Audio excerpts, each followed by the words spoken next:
All right, I am super excited to be on the podcast this morning with a business partner and someone I'm proud to say has become a very good friend. I'd like to start with just getting a little bit of the backstory. Tell me a little bit about the Scott Harding story here in a couple minutes. All right. Well, I'm actually a builder by trade. So my father was a contractor, and I spent my whole younger life growing up. Went to college for construction management, in a civil engineering technology type degree, and it transitioned rather nicely into real estate sales. And I found that real estate was a little easier on my back than building people's houses. I was dragging people through the woods, looking at building sites, on a residential level, and they would walk back to someone's office after I put the deal together, sign the paper, and someone else would get the commission. So my a good friend of mine had told me about a business model a local businessman had made in the real estate business for people just like us. He was actually building his real estate model around people that were out and about, kind of doing the work in the community. So it was a great, very easy transition for me. I was building log homes, selling them, always had a sales background. So it was just added income initially and then transitioned into something I really loved and I enjoyed. And I love building things, which is why we really started from scratch in Florida last year to just build something new. It's fun to build. It's fun to grow. It's fun to meet new people, and enter new markets, things like that. So just just the nature of who I am. Okay, yeah, really, really cool. So tell me more about that. I know that you've been with eXp about a year, just over a year. Mhm. And before that, you were with a couple different brokerages. I think you said a locally based one, and then more of Right. a national franchise. So Mhm. let's go a little deeper into that. I'd love to hear the perspective because you're bringing a really cool perspective, interesting perspective, to this group and in general because you've come from that small independent where I think you were basically running the show at one point or pretty close to it, and Mhm. then moved into a franchise model, and now you've moved into the XP platform. So tell me a little bit about that, those changes that you've seen and kind of experienced and what that was like. Sure, sure. Yeah, the so the original model was uh, something that we're all used to seeing. It was a mom and pop type shop. Learned from the actual owner. Learned a lot of things there. It was a great period in my career. I stayed there for 15 years. So um, I don't really know how to explain the nuances, but we worked very creatively. So I learned to be very creative in that business, right? Creative in financing, creative in subdivisions, things like that, where we could make things happen with a little bit of thought process. So it wasn't at all a cookie cutter type scenario. And in my market, it's very very unique market. So every property is different. It's There's no subdivisions like what people are used to in a large, metropolitan type area. Literally every property has its own significant nuances to it that are usually above and beyond what the rest of the world is used to seeing, unless you're in a remote market like we are. Then following up like that, just the pay scale was the main issue with a small brokerage. It was uh, let's put it this way, I was made Mhm. an offer I couldn't refuse to Okay. go to a national brokerage. Okay.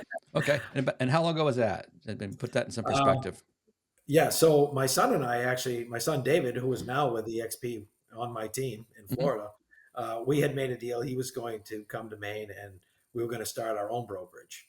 Hmm. I've been a broker at that point for several years, and so that was in the summer of 2017, and I Okay. left the private brokerage and joined the national brokerage on January 1st of 2018. Okay. So I stayed there for a little over 5 years. Gotcha. And so you were really thinking about going off on your own at that point. Yeah, yeah. Yeah. So we Okay. we had made a decision. David was going to do property management, and Hmm. I was going to concentrate on the real estate. And in our market, there was just a tremendous need for both of us. So Hmm. it it just he fell in love with a beautiful young lady that was living in Florida, Hmm. and our plans changed from Hmm. that. So we we talked it all over. He was willing to come and all that stuff, but I said, you follow the girl and see what happens. Okay. Yep. Well, I think that's one thing we have in common is we both have family in the business, right? You know, you're well aware that I have 6 kids and 5 of them have real estate licenses. 4 are very active. I think Yeah, one's pretty active in your life, right? Rachel is helping you with transactions. correct. Yep. Correct. So yeah, this has been, for me as a family too, has been an incredible kind of shaping experience as they grow in their careers. Mhm. So when you were going to go on your own, then you went onto the franchise. So talk about that a little bit. What that was like. It was really good, Mike. Mm, I wanted to be a part of something bigger. mm, So we got away from that mom and pop type thing, mm. joined the national franchise, went to the national conventions, which, even in EXP, as you know, I'm very active. I've been to Yep. virtually everything they Mm, offer since we've joined in the last year. mm, And, and it was a lot of fun. I learned a lot of things. I 3 of the 5 years I was there, the last 3 years, I achieved, national status with that particular brokerage. And, I was in the top 5 in transactions in the nation for that company. mm, So I received a Hall of Fame award, I guess it was called, mm, for 3 years. So I was second once, I think, and third a couple times, or wow. second twice, and third Mm, once, whatever. mm, Uh, so it was fun. yeah. It was a lot of fun. And then I know the next question is what made you switch to EXP? It's Yeah. business. It's business, Mm, and that this business model at EXP uh, allowed us to grow. And now with 3 of my 4 children, intimately involved with the real estate business. What are you going to do when you belong to another franchise? Yeah, you can put them on a team, but you're really it stymies your growth. So we were looking for an opportunity that kind of fell into our lap with your recruiting processes, and we resisted for a while. And when we took a closer look at EXP's model, it took us what I think 2 Zoom calls in like 4 hours, and I'm like, send the paperwork. This thing is fantastic.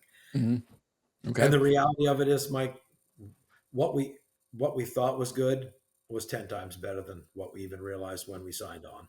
Wow. Yeah. That's powerful. Powerful. And So yeah, go a little deeper on that because I'm just a lot of people are looking at this transition and thinking of this maybe making a similar move, maybe watching this right now. People we're speaking to, both you and I, and you guys did move quickly. I think I reached out originally through Tim, your other correct. son, Yeah. right? And and he doesn't say a lot. He's a man of few words. Mhm. But he listened really well, and we developed a little rapport. And then he reached out to you and said, and got us on a call together. And then kind of it goes from there. Um, at the point you were at in your career with your previous brokerage with Next Home, right? The point you're at with your career there, what was the how are you feeling both in like just the workload, the personal stuff versus the because you've been doing it a long time at this point, longer than I have. I'm in it almost 6 years. You're 20 plus years Mhm. in this field. So talk about that a little bit, and then coming, then how was that transition over, and what was the things that were like 10 times better? Okay. Well, I'd have to think about it for a little bit, but I mean, Mm-hmm. initially, I was just kind of burnt.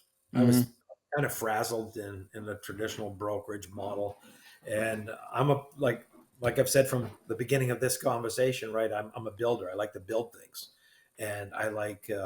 My wife said, "Oh, you're an adrenaline junkie," and I'm not. I'm not jumping out of airplanes. You know, I go fishing, but a buddy of mine that's a Christian counselor, he said, no, no. He said, you're not an adrenaline junkie. He said, you're a challenge junkie. Once you've accomplished something, the answer is, okay, great. What's next? And I go, all right. So I am guilty of that, So you do a little reflection on your own personality, and you're like, okay, I would buy that. So I was really ready to retire. I was kind of gonna pay my dues at Next Home for the next couple of years. And what that would have done though was it would have just basically hung the rest of my crew out to dry, right? At that point, what do?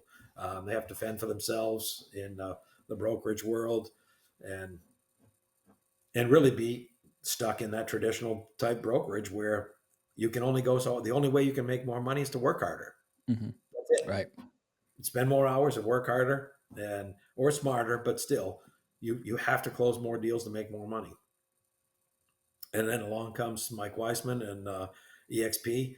We had a couple of issues with our with our team that I wasn't happy with the way things were going with Mm-hmm. them, and and I was upset about it. And Tim said, have you looked at that EXP model? I said, yeah, I had looked at it.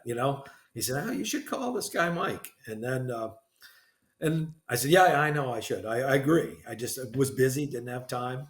And then 2 or 3 weeks went by, and another episode happened. And Tim said, you should call Mike Weisman. And that's after the second time. I said, okay, book the call and let me know when it is. So, so to getting to the answer of your question, right? Um, every single individual on my team, in my family, they can grow and surpass whatever I do any day of the week in eXp's model. It doesn't matter if you're 10 or 15 levels down from Gene Fredericks or Brent Go over. It Mm-hmm. doesn't matter. You Right. can crush it in EXP. And so many times I've read those emails, we're 100% brokerage. We're 100%. That doesn't make sense to me, right? I'm a pretty sharp guy with numbers, and I've just ignored those emails like they were scams, right?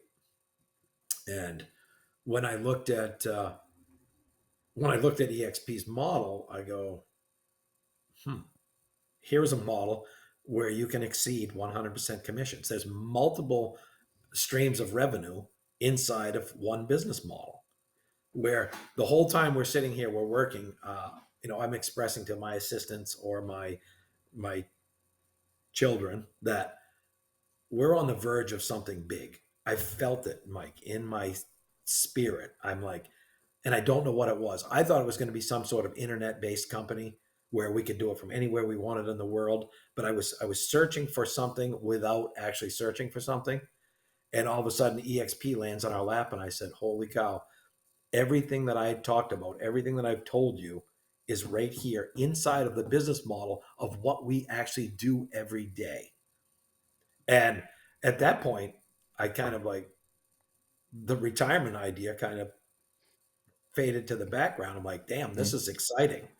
And guess what? Scott gets to build something again, right? So, so I got really fired up, and it's such an exciting opportunity that it seems almost strange to me that I have to talk people into this. It's so unbelievably good. Mm-hmm. Yeah. Oh, So feeling is me. Yeah, feel the same way. yeah, So, yeah. So I think you said to me at one point. I remember. I think the words you used were, "It's made real estate fun again." yeah, yeah, Yep. And absolutely. so, yeah. So now let's fast forward just a little bit. So for those we didn't talk about in the beginning, but you're up in Greenville, Maine, which is a beautiful part of the state near Moosehead Lake, right? Mhm. It's it's a little bit northwest of Bangor, how you describe it on the map, but it's towards the mountain Cool. side of things, going towards New Hampshire. Mhm. Beautiful part of the state, a lot of second homes, vacation homes, gorgeous properties. Um, and now you've also recently just broken out in this last year and have another team, Gulf Shore Group in Southwest Florida. Was that accurate? Cool. Yeah. Yeah, So tell me yeah. about that, because that's something that was that even on the agenda when you were thinking that, or when did that come to play? Because So it wasn't on my agenda, but um, a few years ago, even when I was still at Next Home, Jen Kamick was a good personal friend and colleague, mm, and she wanted to get something started in Boca Grande, mm, very close to where we live, very exclusive island properties and stuff like that. And I just wanted to retire at that point, so I was like, forget about it. And then my son started harping on me about starting a team in Florida, and I wasn't excited about it. Like I said, I was burnt out, Mike, mm, and within the last year, joining EXP, excited again, mm, and uh, and again, like to build things. They mm, talked me into getting licensed, and we've had a good time. We've had a real good time. In the short amount of time we've had the team, the Gulf Shore Group's the name of mm, our team. We've kind of built the business model where we're spread out from Tampa, St. Pete area all the way down to almost Marco Island. So mm, there's 5 of us right now spread out, Right. along the west coast of Florida. So Hmm. that's why we call ourselves the Gulf Shore Group. Right. And kind of our business model is we're not more than one town away.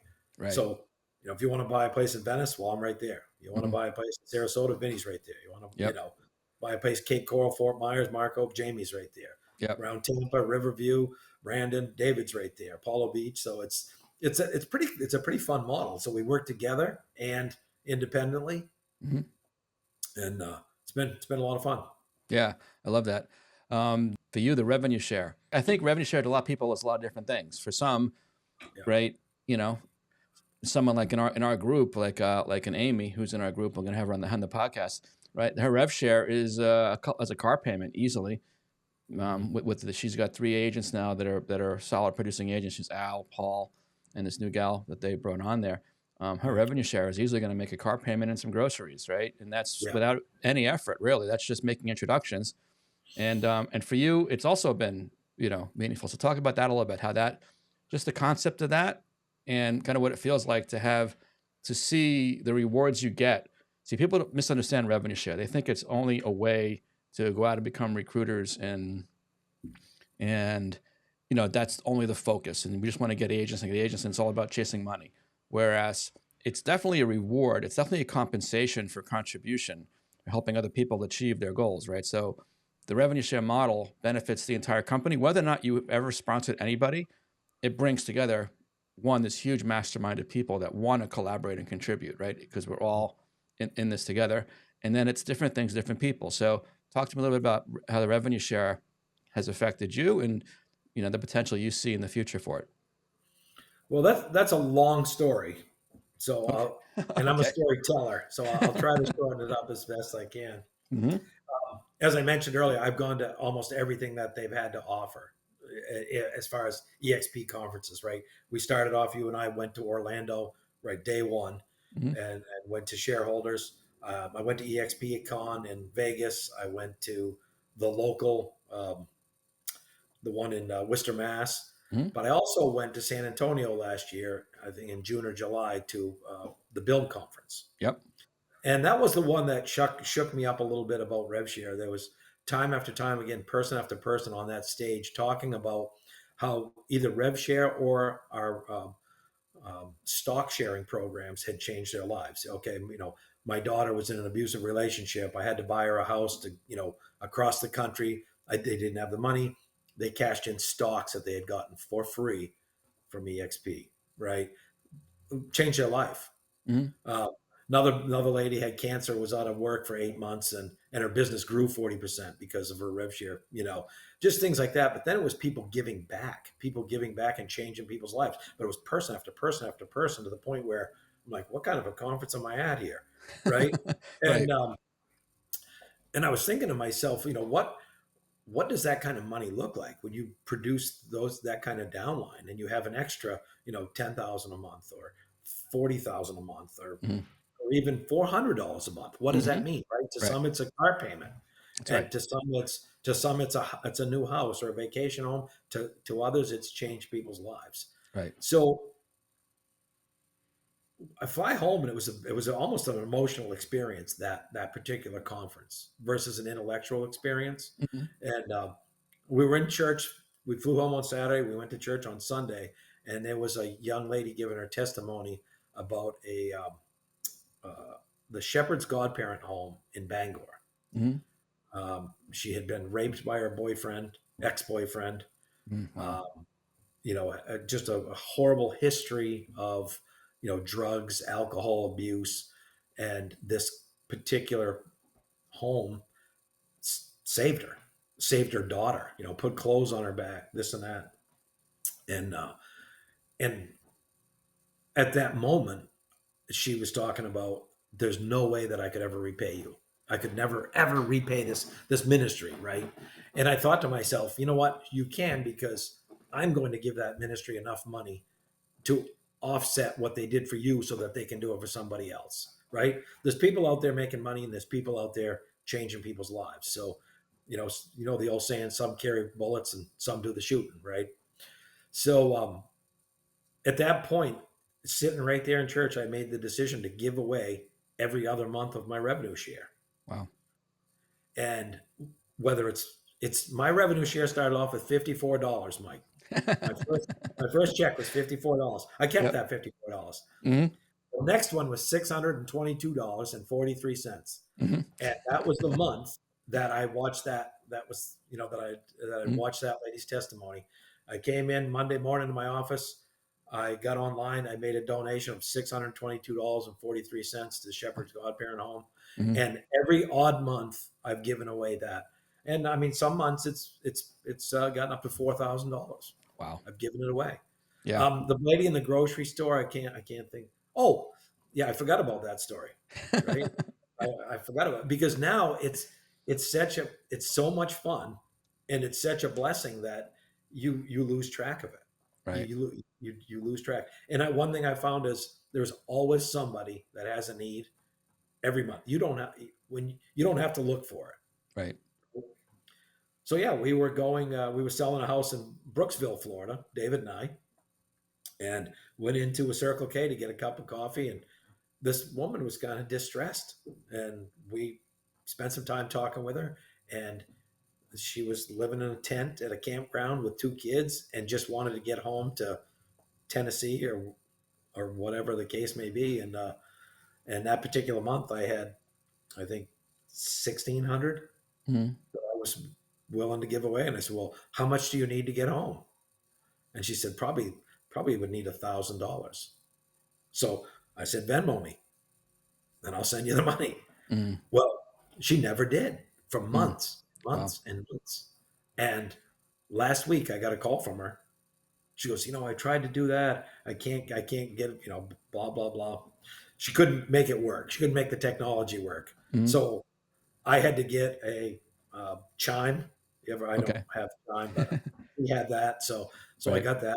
I sent her the money, and Wow. what's going to happen with the money? I don't know, Mike. Is she going Hmm. to move back to where she's from? I don't know. Hmm. But the point is this: they're all over the place. Those needs, and it's been fun. It's been Yeah. fun, you know, changing people's lives. Yeah. And I then love. every other month, I sink it into the business. Mm.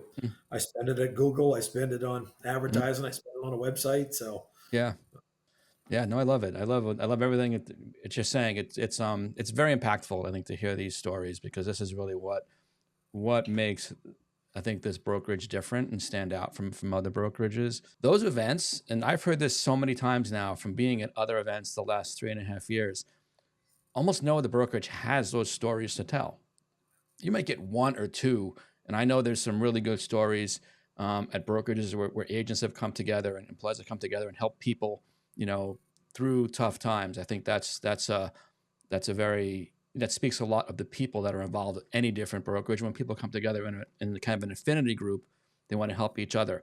I think that's a little different than when you go to these groups like on Build, and on the stage you hear one after the other talk about how a company, which is, a publicly traded corporation of which we're all owners of, right? The outstanding shares now, it's almost 70% ownership of agents and leadership. There's no other brokerage has events like that. And people have said when they go on, when they people on stage, they hear people, eXp changed my life because of the rev share, because of the equity program.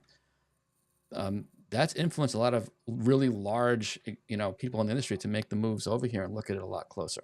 Because hmm, the other brokerages, as much as they can change your business life, I think, from your financial perspective, or just a good place to do business, there's no other brokerage that has that type of event where you can just pack the stage and it can go on for days.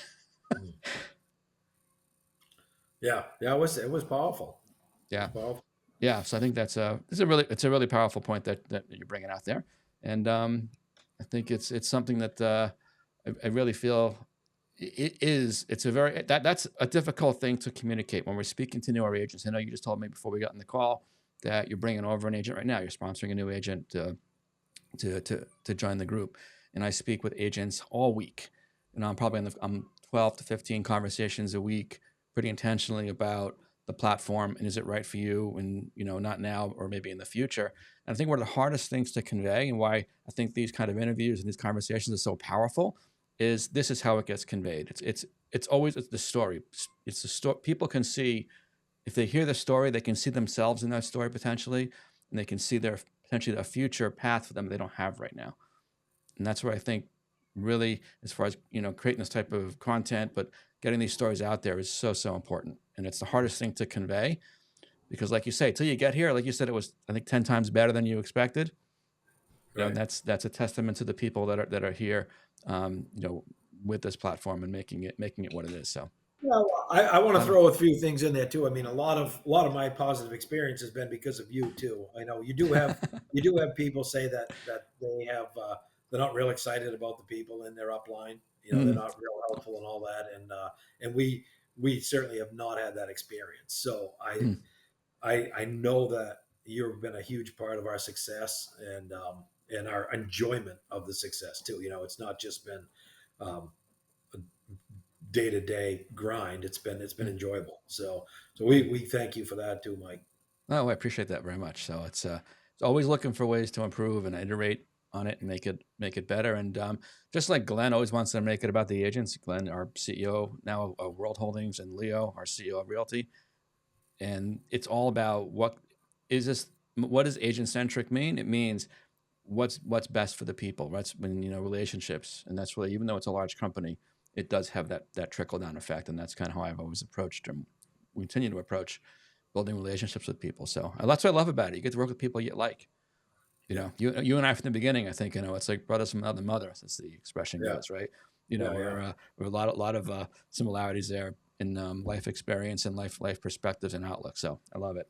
Well, Scott, I really appreciate the time this morning coming on. We'll get this put together, edited, hopefully fairly quickly, and get it out into the world. I think it's going to be really cool for people to listen into your story, maybe see it a little bit of themselves. And if anybody is watching this and wants to connect with Scott, somewhere under the link, somewhere wherever you're watching it, whether it's YouTube or Facebook, I'll try to put a link to Scott's contact info. Certainly reach out to him if you're ever at all curious about anything here in Maine, especially in Florida, or really anywhere else in the country. Scott is the person you can connect with. And of course, I'm always available if anybody wants to connect on that basis as well. So thanks, Scott. Appreciate you coming on. Thank you, Mike. Take care.